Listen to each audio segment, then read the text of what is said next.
Troisième partie de Plus belle Massart avec Dominique Chevelier, notre invité ce soir, pour parler d'un phénomène, du running. J'ai envie de dire, c'est un sport tendance, mais déjà depuis un long moment, vous en savez quelque chose, Dominique, eu égard à votre palmarès et bien évidemment vos longues années à parcourir les routes sartoises. En effet, j'ai commencé en 69, donc on va dire 70. À l'époque, on faisait du footing. Après, on s'est mis à faire du jogging. Et aujourd'hui, le mot tendance, je fais du running.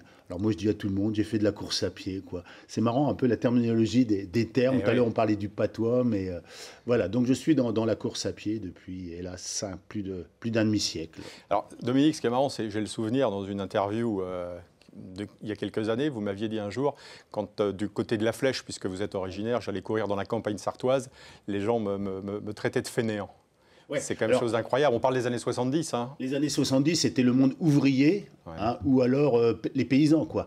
Donc, un gamin, un ado qui courait... On voit des images, là. En un mot, il dépense ses forces à courir plutôt que d'aller travailler. On peut pas Alors qu'aujourd'hui, on va regarder une joggeuse, on va se dire « Ah bah non, je ferais bien de faire comme elle, etc. » Donc, il était hors de question de courir dans les rues comme aujourd'hui. On faisait du cross-country, pas de problème, le cross du Figaro, dans les bois, etc. On faisait de l'athlétisme sur la piste, mais courir comme ça, on se faisait traiter de fou. Alors, ça n'a pas duré longtemps, parce que le mode du running est arrivé dans les milieu des années 70, les années 80, etc. Ouais, alors donc, depuis cette période jusqu'à aujourd'hui, on dit quoi, 250 km parcourus, 250 000 km parcourus? Alors oui, parce que j'avais un cahier très cartésien, j'avais un cahier où je notais tout par semaine, par mois, par année. Donc ça allait jusqu'à 8000 km par an. Et il y a un copain qui a pris mes cahiers, il a tout répertorié. Donc je dois être à 240 000 km, soit 6 fois le tour de la Terre. Bon, regardez, je suis toujours en bonne forme. Hein. Alors on voit que ça conserve. Justement, qu'est-ce qui vous pousse à courir comme ça? Qu'est-ce qui vous anime? Qu'est-ce qui vous... Parce que là, par exemple, en ce moment, c'est comme un peu ça caille, quoi, on va dire, le matin. Il faut, ce matin, j'ai fait se motiver. Courir, le petit givre, le soleil, c'était très très beau dans la campagne sartoise, le gant, les bonnets. C'est quand même plus agréable de courir que de faire du vélo, par exemple. La passion, je suis passionné, ça a été toute ma vie. J'en ai vécu, j'ai été reconnu pour mon ego, j'ai été reconnu, j'ai même gagné de l'argent avec ça, j'ai pu en vivre. C'est quand même extraordinaire dans la course à pied. Donc voilà, puis aujourd'hui partager ma passion. Oui, ça c'est sûr que c'est quelque chose, au niveau français, au niveau international, puisque vous emmenez aussi, vous me disiez tout à l'heure, vous emmenez la semaine prochaine des gens courir, c'est quoi le marathon de Marrakech, c'est ça? Ou un marathon? Il n'y a pas très longtemps, c'était Berlin, Chicago. Là, la semaine prochaine, c'est d'aller à Marrakech, emmener des gens pour un tour opérateur, faire le semi ou le marathon de Marrakech. Donc voilà, je suis toujours sollicité pour être un ambassadeur de marque, une marque diététique, une marque d'équipement, mais aussi des tours opérateurs. Et comme ça, je continue à voyager dans le monde entier pour les grands marathons mondiaux, Londres, Berlin, New York, Boston, etc. Pour ceux qui nous regardent ce soir, et un petit conseil justement, parce que moi ça m'arrive dans la rue d'en voir courir, actuellement il fait très froid, en short, c'est bien ou alors il faut quand même se couvrir les jambes? En short, là aujourd'hui, ce matin, il faisait quand même -5. Hein. Je dirais un cuissard à la rigueur. Bon. Ce qui compte, c'est avoir les extrémités chaudes. Les gants, les bonnets, le protège-oreilles, ça c'est important. 2 couches de vêtements, une qui protège et l'autre. Le short, c'est peut-être des anciens militaires qui faisaient leur footing à 7 h du matin. C'est peut-être là des vrais défis, quoi. Ouais, c'est ça. Voilà. Il n'y en a pas beaucoup. Moi aussi, j'en ai vu un tout à l'heure qui court en short, mais... voilà. Aujourd'hui, il y a vraiment des vêtements techniques qui sont vraiment agréables, des collants, des maillots techniques. Fini l'époque en coton, comme dans les années 70, le fameux kawaii, même si on ne dit pas le mot, etc. Toute cette époque est bien révolue depuis longtemps. Et vous avez le sentiment qu'il y a de plus en plus de gens qui font du running. On a l'impression que ça fait 20 ans, 30 ans que tout le monde court, quoi. Encore aujourd'hui, vous pensez que vous... Le Covid a accentué le truc. Parce qu'aujourd'hui, je vais prendre... La femme, elle allait dans une salle de fitness, mais elle n'avait plus le droit d'y aller à cause du Covid. Donc les gens se sont mis à faire de la course à pied. On avait droit à ce kilomètre autour de chez soi. J'ai mon copain là qui a un magasin de running. Il n'a jamais vendu autant de chaussures les années Covid. Il a fait ses meilleurs chiffres d'affaires. Et ces gens-là sont restés dans le running après. Et on dit qu'aujourd'hui, il y a entre 10 et 12 millions de runners en France, c'est-à-dire qu'ils font au moins une sortie par semaine. C'est quand même assez impressionnant. Donc c'est devenu tout un business aujourd'hui, la course à pied, sachant que la moindre chaussure, c'est entre 150 et 180 euros. Hein, la petite veste technique, 100 euros, etc. Donc c'est devenu un business. C'est devenu aussi un sport santé. Hein, on est moins dans la performance comme à mon époque. Le marathon, tu faisais combien? Aujourd'hui, on le fait avec des potes. Voilà, je l'ai fait. C'est ce qui a changé en fait peut-être quoi. Il y a de plus en plus de gens, les gens sont peut-être moins licenciés, courent peut-être toujours autant, mais avec moins le chrono. Ouais, la peur du club. Le club veut dire je vais avoir des contraintes, etc. Ouais. Donc on court en petit comité ou alors sur des sites internet, des communautés de runners aussi. Et là, vous y allez quand vous voulez. Mais aujourd'hui, de participer, même dans une course sartoise, ou au marathon de Paris, au semi-marathon de Paris, faut vous y prendre 6 mois à l'avance, sinon c'est complet. Ah oui. Le semi-marathon de Paris, moi je bosse pour eux, c'est 40 000 coureurs pour courir, 45 000 coureurs pour courir 21 km, mais c'est complet depuis fin novembre, quoi. Ah oui. Avec des inscriptions chères, l'offre et la demande. 79 € pour faire un semi-marathon. Le marathon de Paris, il arrivait à 170 €. Vous voyez un peu le business, tout ça pour se faire mal. C'est marrant. Hein. Ah ouais, c'est comme un paradoxe, quoi. C'est un paradoxe. Et c'est vrai qu'on parlait du cyclisme tout à l'heure. C'est triste parce que le cyclisme, il y a de moins en moins de coureurs cyclistes. Au niveau départemental, il y a de moins en moins de courses cyclistes parce qu'il y a de moins en moins de coureurs. Demain, vous enlevez Tour de France, ASO, le groupe Amaury. C'est mort, c'est un sport trop dur. Et puis les contraintes d'organisation.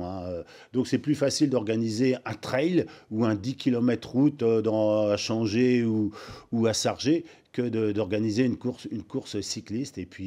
Et puis aujourd'hui, la course à pied, c'est quelque chose de facile. On revient le côté médical, convivial. Ouais. Le vélo, c'est un petit peu dangereux même. Hein. Ouais, c'est vrai qu'aujourd'hui, comme on disait tout à l'heure, on est moins dans la performance, quoi. C'est vrai que le running, pour ça permet de partir à son rythme. De madame, c'est son heure à elle. Elle va mettre ses chaussures, elle va partir. C'est son heure, elle est tranquille et elle revient. Pas besoin d'un collègue pour jouer au tennis, pas besoin de quoi que ce soit. Donc c'est son moment à soi. Et on revient, le côté après-course, on est bien à la douche, on est zen. Pas forcément avec un casque sur les oreilles, on peut aussi courir. C'est important d'écouter son pas, sa cadence, sa foulée, on va dire. Moi, personnellement, ça m'énerve un peu quand je vois des gens qui ont des écouteurs et tout, mais bon, pourquoi pas. Mais en effet, je serais plutôt un peu écolo. Écouter le bruit de ses pas sur les feuilles mortes et tout, tout à l'heure, on a parlé d'acoustique dans l'émission d'avant. Écouter le pas sur des feuilles mortes et tout, c'est incroyable. Et la personne qui m'a fait écouter ça, c'est Jacques Gamblin, l'acteur. Un jour, c'est un copain, il est venu courir chez moi là, Saint-Germain-du-Val. Il m'a dit, écoute le bruit qu'on fait. Et j'ai écouté, c'est incroyable le bruit qu'on peut faire. Après, il y a le souffle, les bruits extérieurs, mais le bruit de ses pas sur du falin, sur des feuilles mortes. Donc vous voyez, c'est beau, c'est poétique. Oui, justement, le poète que vous êtes, à l'intention de ceux qui voudraient se mettre justement à la course à pied, qu'est-ce que vous pouvez leur conseiller? Bon, d'avoir des bonnes chaussures, bien évidemment, et puis de commencer, d'y aller doucement, progressivement. Alors c'est sûr, le truc c'est, j'aimais pas ça à l'école, j'ai jamais aimé ça, etc. Faut tout reprendre à zéro. Voilà, vous avez 40 balais. Je vais remettre à courir. Alors peut-être que la première fois, je vais dire à la personne, tu vas sortir peut-être que dans 20-25 minutes. Tu vas courir 2 minutes, tu vas marcher 30 secondes. Tu vas courir 2 minutes, tu vas marcher 30 secondes, etc. Il ne faut pas abandonner, il faut continuer. Et voilà. Sinon, si vous courez 30 minutes d'un coup, vous allez arriver rouge écarlate, vous allez vous défier, vous allez être écœuré. Je te l'avais dit, c'est pas fait pour moi. Donc, et puis peut-être qu'un jour, ça sera 3 minutes, puis après 4 minutes sans s'arrêter. Et un jour, vous allez faire les 20 minutes, 30 minutes sans s'arrêter. Première victoire. Et c'est là qu'on va sécréter ces fameuses endorphines, etc. Donc, avec la notion de plaisir, quoi, parce que ça, c'est important aussi. Au début, on n'aura pas le plaisir. Et petit à petit, et un jour, pour une raison ou une autre, vous n'allez pas pouvoir courir parce que vous êtes pris professionnellement 1 jour, 2 jours, 3 jours. Et là, ça va vous manquer. Oh, voyons, j'ai pas couru. Donc, c'est la première victoire, c'est le jour où ça vous manque. Donc, on peut tous y arriver. On peut tous y arriver. Sauf gros problème physique, une jambe plus haute que l'autre. Voilà, s'il y a une petite surcharge pondérale, on fait un petit peu attention. Je ne parle pas de diététique, on sait ce qu'il faut faire et on s'y met. Voilà. Donc, et puis, dans la Sarthe, il y a des objectifs. Les 10 km du Main Lib, le Ouest France, etc. On peut se fixer des objectifs avec un copain, une copine, en couple. On peut faire ça et c'est parti. Ouais. Non, Dominique, vous avez connu le meilleur, notamment les JO de Barcelone en 1992. Ça, c'était un peu le pinacle de votre carrière, le sommet ou Peut-être qu'il y a aussi ces marathons, New York, notamment Paris, qui restent dans... Ouais, moi je dirais le marathon. En effet, les Jeux Olympiques, j'aurais dû même faire les 2 Jeux Olympiques d'avant. Mais on voit les images d'ailleurs. Là, Voilà, avec ma casquette et mes lunettes, là, avec mon ami Ziliox, c'est là, ce qui est décédé à côté de moi. Le 620, c'est moi. Donc en effet, c'est des très bons moments, c'est le sommet. Jamais j'aurais imaginé ça, moi, à la flèche, le gamin de 13 ans, qu'un jour j'aurais fait les Jeux Olympiques. Jamais je me suis dit. Donc au début, c'est je veux être le champion de la flèche, je veux être le champion de la Sarthe, je veux être le champion d'académie. Et puis on monte comme ça en échelon, au niveau professionnel aussi. On travaille dans la banque, on se met à mi-temps, on est détaché avec les premières conventions de la tête d'oignon.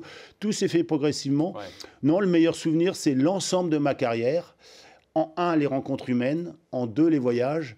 Et en 3, l'argent que j'ai gagné qui m'a permis de vivre de tout ça, mais de rencontrer tous ces gens, des Africains, et j'ai encore des contacts avec des anciens, et ça, c'est assez fantastique, quoi. Oui, ce qui vous permet aujourd'hui de collaborer à l'organisation de grandes manifestations. Je me suis fait un super réseau, un carnet d'adresses d'enfer, et c'est pour ça qu'aujourd'hui, les jeunes qui sont chefs de marketing dans des boîtes, ils vont appeler Dominique Chevelier, le grand frère, parce que lui, tout de suite, il va nous introduire avec son réseau. Donc je profite de ça encore, malgré mon grand âge. Ouais, donc j'en suis fier, quoi. Et puis les marathons plaisir, comme celui de Bordeaux, quoi.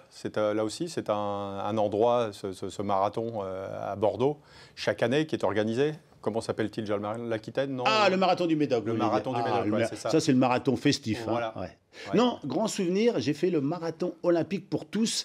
Là, dans le cadre des Jeux Olympiques, il y avait un marathon. Et là, c'était une très belle ambiance. Donc, j'aurais fait les Jeux Olympiques à titre professionnel, au haut niveau, et je le refais avec le côté populaire, là, au mois d'août, et c'était de nuit. Donc ça, vous voyez, même à 68 ans, j'ai encore éprouvé des émotions à faire le marathon olympique pour tous. Bon, écoute. Merci en tout cas, on voit que vous vibrez pour votre sport et que Monsieur de nombreux Palmier, on a rendez-vous demain matin en short à 7h. J'avais complètement oublié. Merci Dominique en tout cas d'être passé nous voir pour parler du running. Merci à vous de nous avoir suivis. On se retrouve la semaine prochaine du côté de Dolon. Merci.